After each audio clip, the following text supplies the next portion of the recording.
Hello, everyone. Daniel here from the Next Issue Podcast. On today's video, we'll be doing a non-spoiler review for The Menu 2022. This is a 2022 film, rated R, with a runtime of an hour and 47 minutes.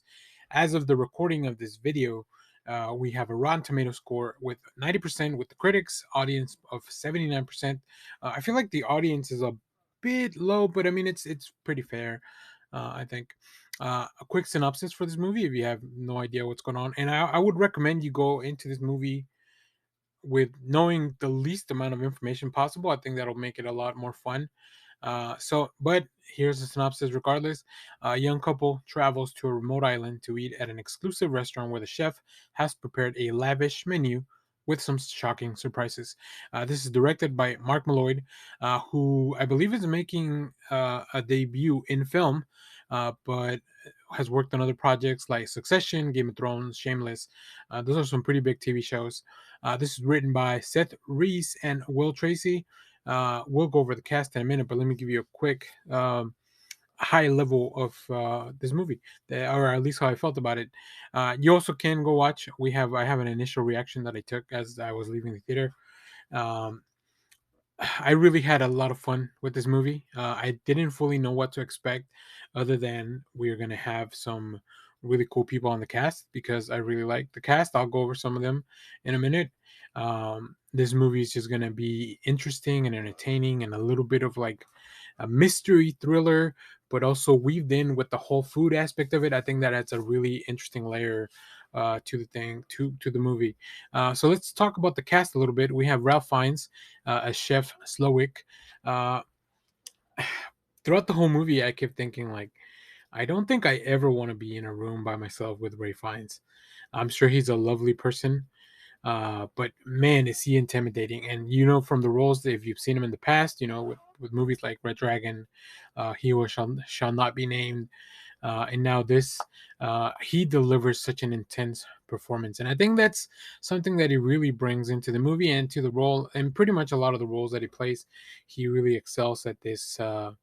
He can be charming and just relatable, but in a matter of minutes, in a matter of like a flip of the switch, he can turn into like the most intimidating person, which is really really cool to see in this film. We also have Anya Taylor-Joy as Margot.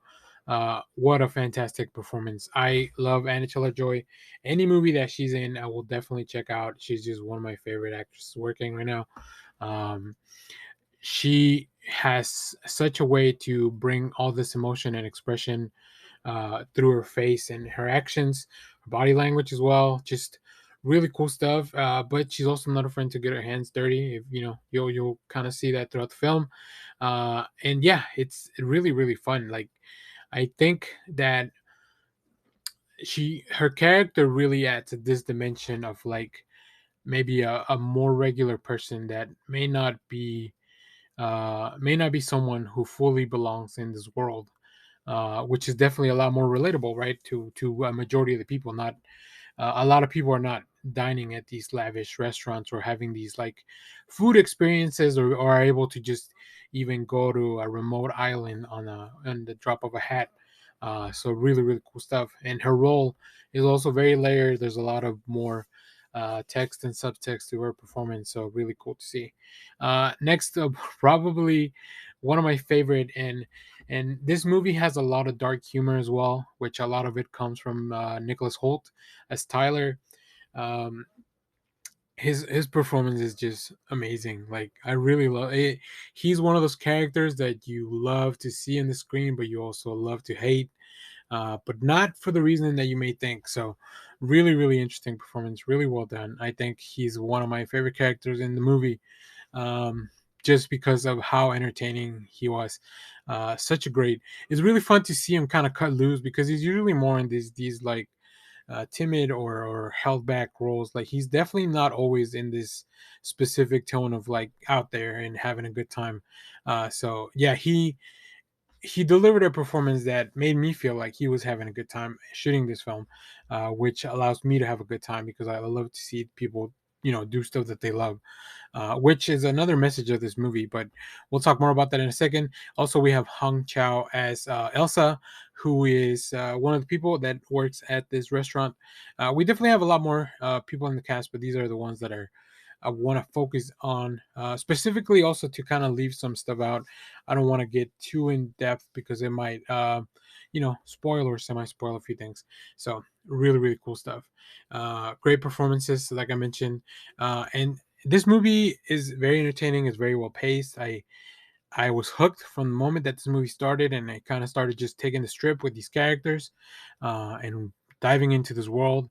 The pacing of the movie is really fun. It definitely feels like a menu at a really fancy dinner, where you have these little courses as they come out, and then there's little breaks and pauses, and then things just kind of keep escalating because that the main course is kind of like the crescendo of the dinner, whereas also it's the crescendo of this movie.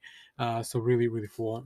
I thought overall this was a novel concept. I mean, we have seen probably things like this, but not presented in such a way.